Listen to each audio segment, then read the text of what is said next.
All right, guys, welcome to the second part of the of this series in learning how to read the map.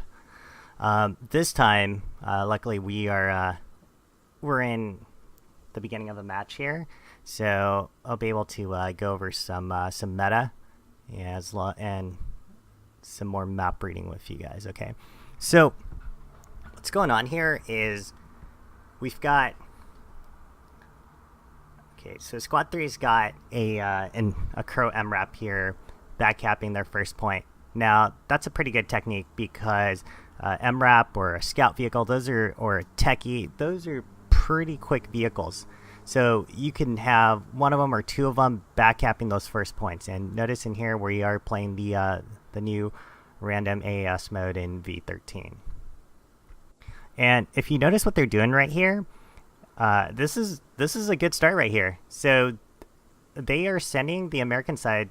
They are sending their lodges up towards the middle of the map to start setting up speculative habs, and this is a good strategy. Yeah, even though you don't know where your points will be, you do know that you're going to meet somewhere in the middle of the map, right? And a map like I think this is Cora. A map like this, it's going. Yeah, there are only so many places that the points can go, and setting up the habs right here in the middle is going to give the American team here a jump on fighting over the mid cap.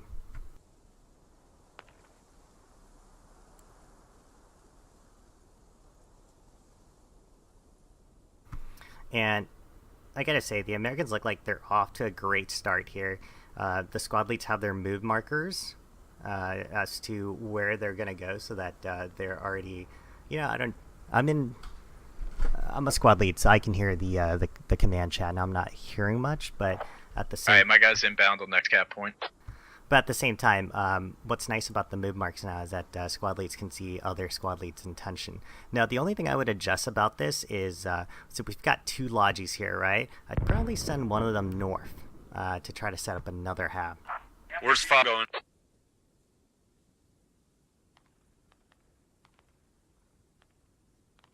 And like I said, if you look at Squad 3 now, they've got that MRAP, and it's moving quickly to the second point. So the thing about V13 is that it doesn't always work this way, but there's a good chance it'll work this way. So if after you see your second cap, you can start to make a determination as to where the next flags will go. Okay, I'm gonna make a guess here. I'm gonna guess that we're gonna go somewhere along the southern half of the map. Okay, it could also go towards the center of the map here. Of course, it could also go north. But here, I'm going to make a move mark. The distance of north, I'm going to be guessing, is about that much. And if it was going towards the center, it would probably be right there. So next point might probably be actually a radio market. But if it was to go south, this might be your next point. If the Americans can get a hab on Squad 2's move mark, they'll be perfect right there. But if I were to make a guess right here, I know I gave you guys 3 options, but if I were to make a guess, I'm going to say on my move mark would probably be around the area of the next mark, or the next flag for the Americans.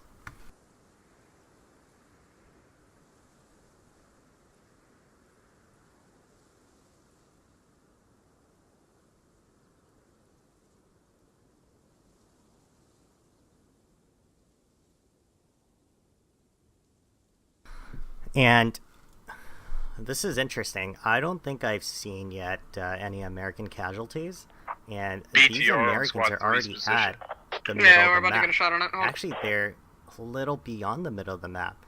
So this is interesting. In relation to you, where is the BTR? This might end Squad 3 early for the Russians. To our southwest. I put him. No. My tow gunner knows.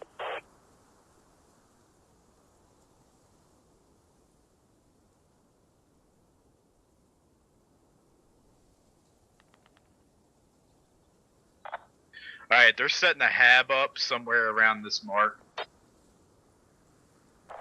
On the northern side of, or south side of Orchard, there's some hab up. Yeah, I really want these Americans to set this hab up already on Squad 2's move mark. Gotta get up another one right there as fast as I can.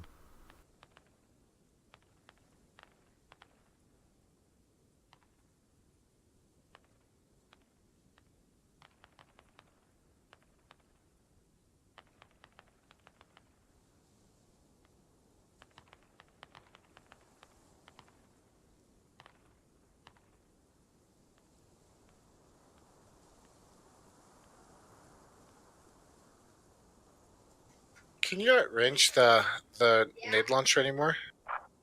2, can you ask your marksman if there's a hab in the compound? I can't seem to get it to range. And if you guys are hearing this, I am in Discord with the other snowflakes, and they are playing in a squad on the American side. Notice I don't have admin cam here. We're just doing everything purely off reading the map, and that's the point here, is to do a live analysis so that you can see the decisions and the decisions that you have to make on the move when you can only see the information that's presented on the map just to your side. We ambushed an entire lodgy with a full squad. All are dead, and the lodgy is down. Okay, so my guess south here was wrong, Alright, but if I said if it was going center, it would Alright, we probably cleared go out that market, compound. and South these of guys Orchard. Nothing did here. great putting a Doesn't hab look like they got on the time to third put anything flag down. on market.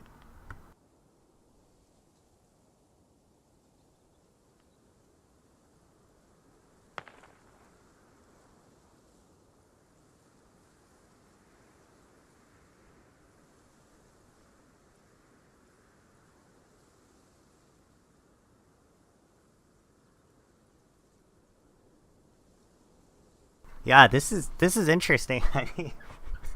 I think it's so far everything that can be going well is going well for these Americans because they are playing it aggressive.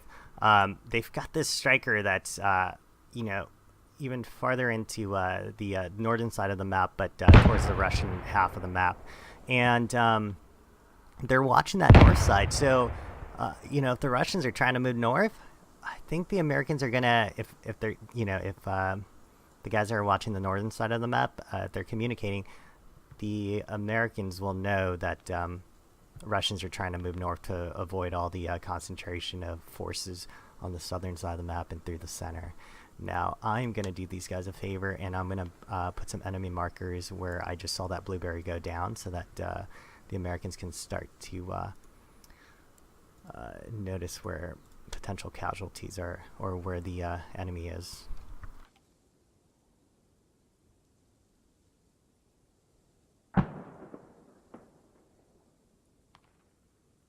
Okay, and it looks like we're winding back south again towards Lower Orchard. So, well, again, I wanted this hab up on the mid mark. They got it up, and now they've got two flags perfectly placed to cap Orchard.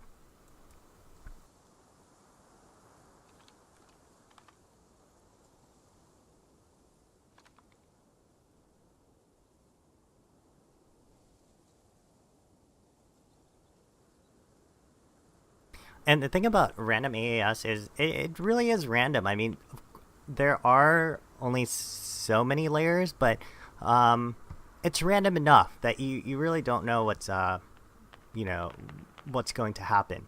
For people who've been playing squad in V13, there are now points that we've never played before that have been made points. So it's nice. It's refreshing. There is still a meta that's applicable, and there are strategies that you can utilize, like what the Americans did at the beginning, which is they used their quick moving light armored vehicles. Sorry, I didn't know it was you, Monty.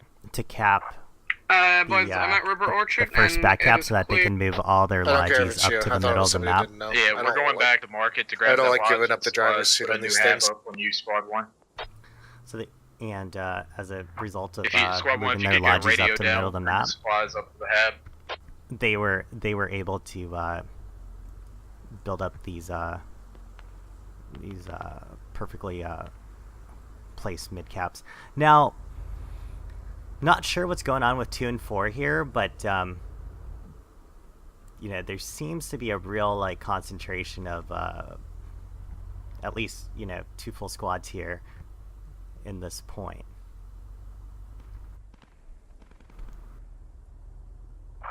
Squad 1, any possibility of a radio in that compound? And that's not necessary. It's really not necessary to have,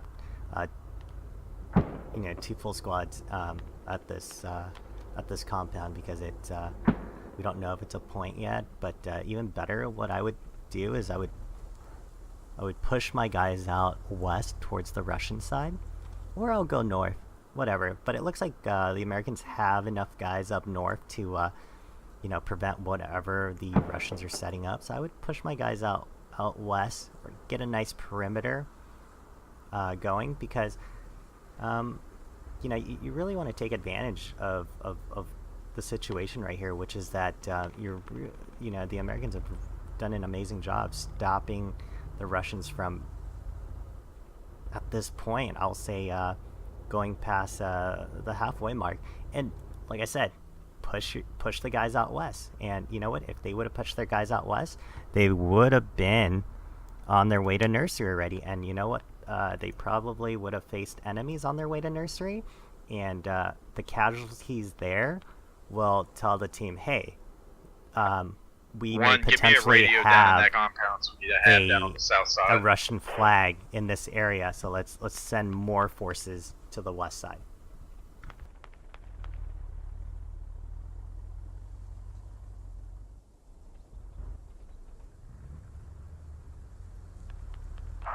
Squad 5, you gonna grab your striker or leave it there? I think Squad 5 literally just abandoned their striker. Yeah, well, can you get a radio down there somewhere so we can get a hat for nursery? We had to get out because we got hit by a hat. Otherwise, we were gonna die. So we disembarked, swapped kits, and started engaging the enemy. We didn't just abandon it. So if you're looking right here, again, I think that I'm gonna let's see if Squad 2 and 4 are full. Yeah. I would say Squad 4, 7 out of 9 guys. Squad 2, 9 out of 9. So I'm gonna count those as full squads. And when you're running a full squad, you really, you know, whenever there's a full squad, that full squad should be either defending a point or holding some strategic position, or it should be attacking a point. Okay. What I see right here, I see TOW. I don't know if they're going to continue to build up more emplacements at this forward hab that's just east of nursery. But support squads, if you're running a support squad, you want to keep it to 4 Squad 4, and you under. can stay with the fob to guard it.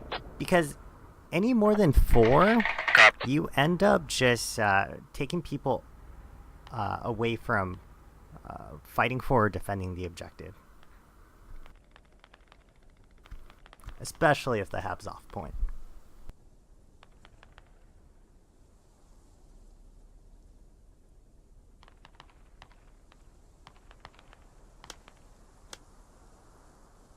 And what I do is I just placed enemy marks on nursery. I know it's redundant, you know, why would you do that?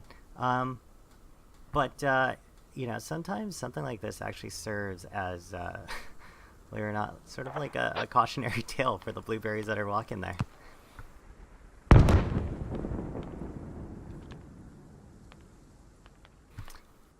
And I really like what Squad 3 is doing right here, setting up a hab, because you're setting up a hab right here. It's going to provide a quicker attack hab into nursery. It's going to give you a different angle so that the enemy is not just concerned with looking east, but it's also going to be occupied looking north.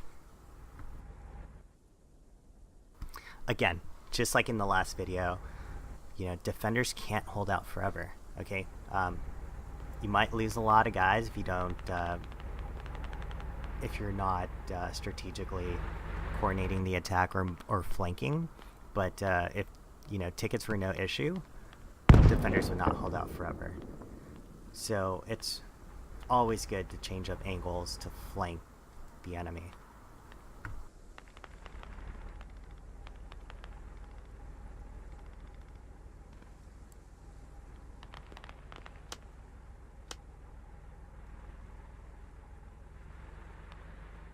And so where the two blueberries went down and where You I just have placed down for enemy nursery. enemy markers, that's crucial now that the team knows there Copy. are enemies north of the hab. Okay, because especially if the you know, whatever the force that's up here north of the new hab, if blueberries aren't made aware or squad leads aren't aware that there are enemies north of the hab, you know, these guys are just gonna run south and try to take nursery, and they're not gonna pay attention to what's going on up north. So they're Hab not and going nursery. to you know, be more aware that they may Find need that to area, protect the Monty. hab, the new hab that was built.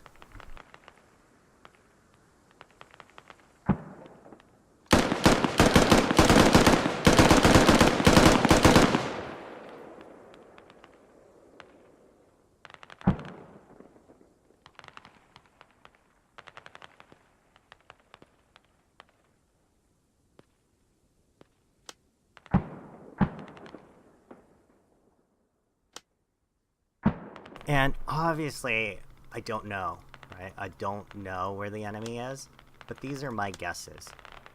But what it's doing is it's alerting these guys. Okay, these blueberries. You can already see that it's working because the blueberries are looking north.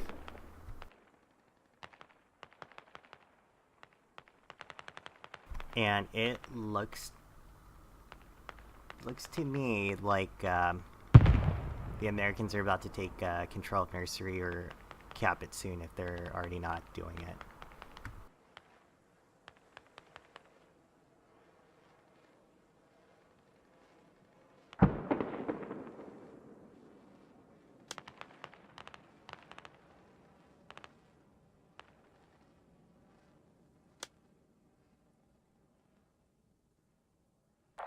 Hey, tell your squad there's somebody near the nursery hab because our rally just went down up there. Okay, so Copy. Squad 3 just called it in that their enemy is near the nursery hab, and so exactly we wanted to put up these enemy markers to make the rest of the team much more aware. Ooh, and they look like they're way closer than we had anticipated.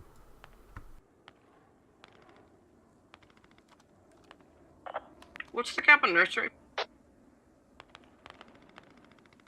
And if you notice some of the things that I'm doing here, I placed a rally. This is monolith, okay? And I just know this from having played this map a number of times, having seen different variations. This is my guess right here. This is my guess on my move mark. This is my guess as to what the next flag will be.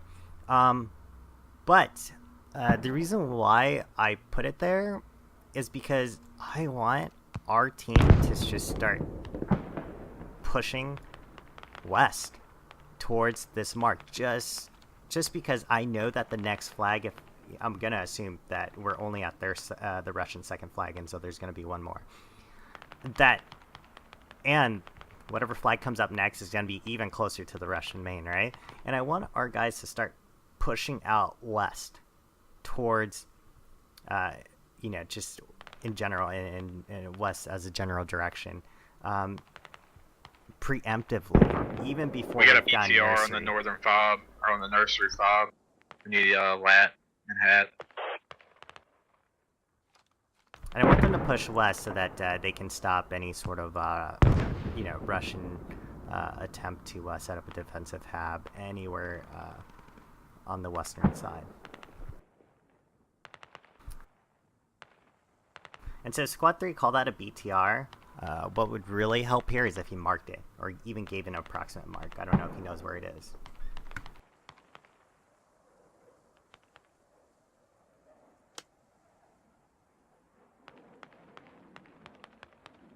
I went ahead and threw down a mark. Just BTR 80 west of hab on nursery.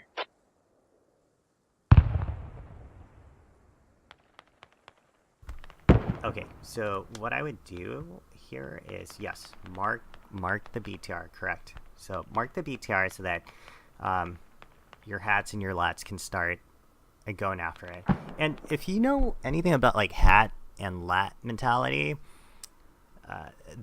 some of them are tenacious. They will chase down an enemy Vic across the map, like all the way across the map. And you know, if you know, maps in squad are not small. So Yeah, we're rearming right now. when, you know, I don't know if, you know, I've got tenacious hats or lats on the American side, but most of the time the people who pick those roles, just like the people who pick sappers or scouts, they love putting down mines. Like that's their thing in game. So same thing with hats and lats. They tend to love the role that they've picked. And when you put down enemy marker, they're going to do their best to just chase down that Vic. And that's why I placed the probably coming BTR from marker Monolith. knowing where it was. Monolith is their last point on this map. Guys, we stepped off the cap of the nursery and now we can't get it back.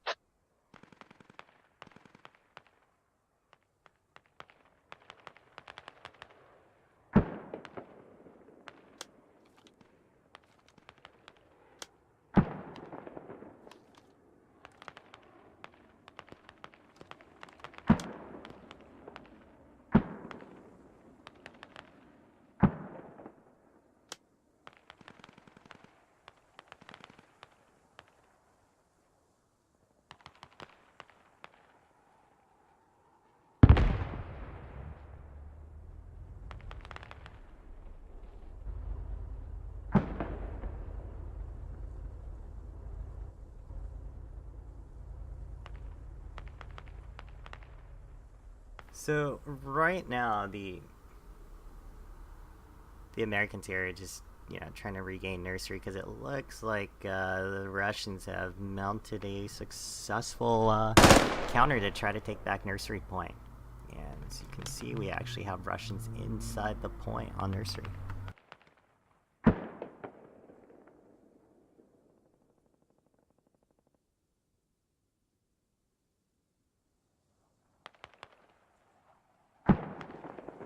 So I'm gonna draw some arrows. So something that the Americans have right here is this northern hab, right? So if I was squad leading a squad, I would start Tell your squads to get back on the building. They're all expanding out on it. I would Not start capping. considering attacking from where I'm drawing the move marks here for you guys. And the reason why I would do that is because it seems, I think it's a pretty good guess to think Hey, that, they're close on hab. to assume that the enemy is coming from the Russians are coming from the west side, right? So, and if they were entering nursery from this west side right here, then anywhere along my you know, offensive line right here should put us on the Russians' flank, and that way you're able to squash rallies and so on, and stop the influx of Russian troops into nursery from the west side.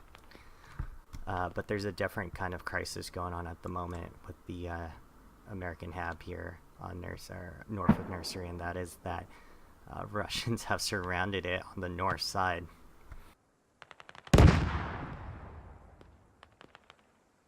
Okay, when there's and I know that I really like what the Americans are doing right here. This is a great aggressive defensive hab. This is what so not everyone's doing it, but what you're supposed to do is, especially when the enemy is starting to surround your hab, you have to push out. You cannot fight near the hab. As much as like players want to, or they're afraid to move out because they're not sure where the enemy is and they think they're going to get gunned down, they have to push out and towards the enemy. Okay, you could push and try to flank the enemy. Okay, so you might push out, you know, left or right from this hab and try to flank. That's fine, but if you push south, the enemy will continue to push, you know, towards closer to the hab and ultimately disabling the hab. So you have to make sure you push towards the enemy to push them back away from the hab. It's a little counterintuitive, but it's necessary to push north and push back against the enemy, because if you want reinforcement and you don't want to lose that hab, you have to push back against the enemy.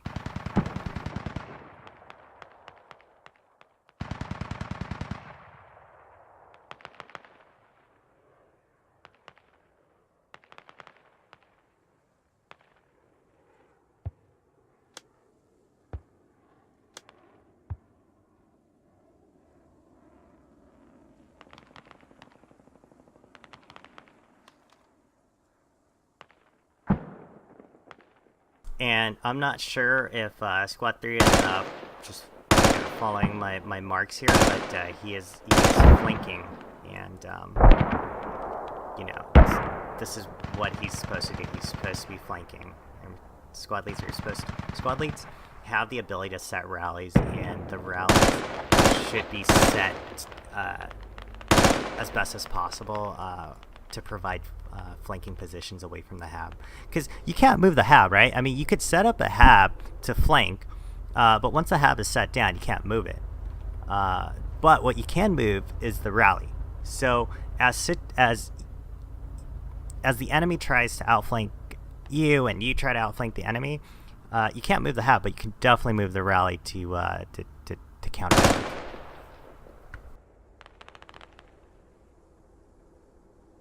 Okay, so we're correct about our guess on monolith here, and that is the next flag. Now, okay, I see Squad 5's dropped a rally on the north side. So that tells me that the north side of this map should be pretty darn safe, okay? I believe there was also a rally on this north side right here, and that was safe. Guys, the Russians are pushing down south. They have a hab down south of their city. Okay, so if there's a hab, first thing we want to do is we want to mark it so that the team knows. Because when squad leads are communicating, there's a radio somewhere inside. Or wait, no. So when squad leads are communicating with one another, they have to remember that they're only communicating with 3, 4, maybe 5 other people on the team. But there are many more players who play in squads and in individual squads, and they rely on the squad leader to communicate the information that's given by other squad leads. Quickest way you can make sure that all other players on the team know what's going on or what you're communicating is by placing the mark, because every player has access to the map. The enemy hab is out in the open. If you want to drop mortars on So, it, that hab mark is accurate. What I'm going to do right here is Mortars incoming on it. I'm going to place a fob creation mark right there, because I think that we can build a hab north of Monolith here, given that we've got a rally which tells us that and now this is interesting because I've got 2 blueberries looking north, and there must be a reason why they're looking north, right? They ran across and they're looking north, right? So this might be a flank. Yep, there you go. This might be a flanking maneuver. Russians trying to break out.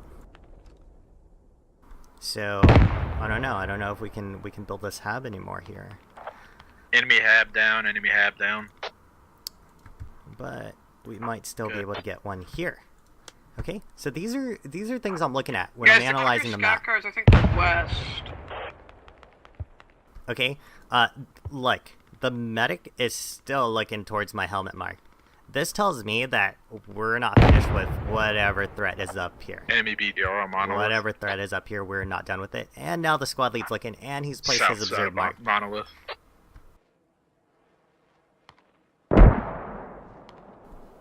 But if I was bringing a Logi up, He's heading towards the west side of move monolith. the hab over here, because it's basically the closest we can build it.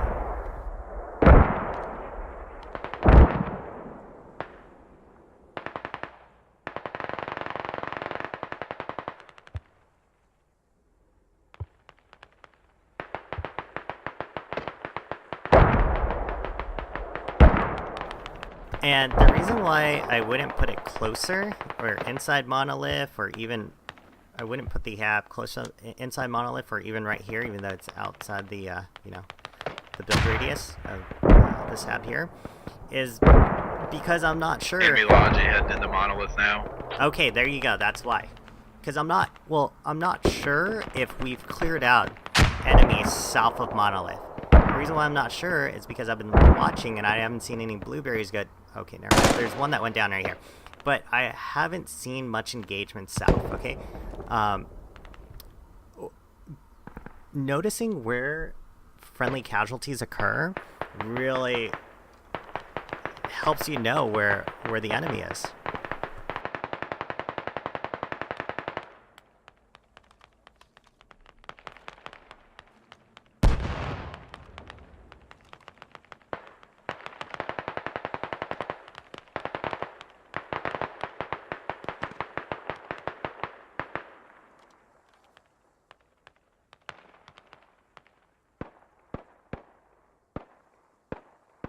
So, here's the thing. The Americans are moving fast. They really want to secure a point or a push. They should set up one more. So just press that.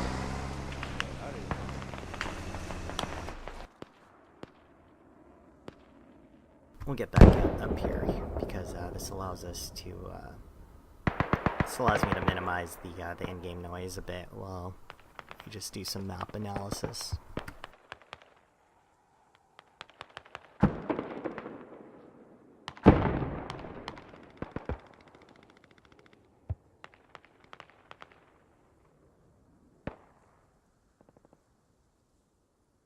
So, yeah, guys, I think this part 2 of map analysis here, this illustrates everything that is good and went well did occur here in this gameplay.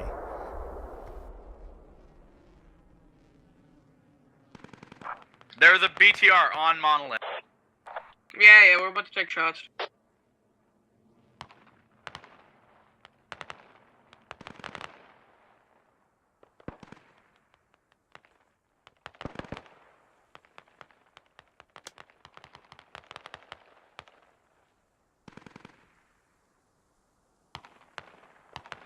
Alright, so I'm gonna go ahead and just end this video stream right here because this game is about to end.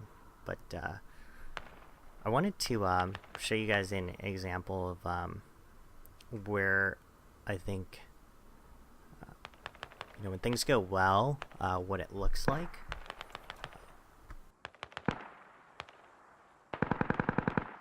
So yeah, guys, I hope you found this helpful,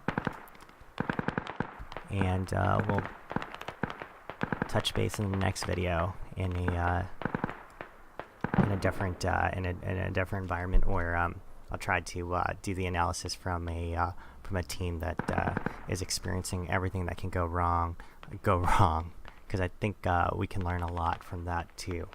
So let me know what you think of the format, and thanks for watching.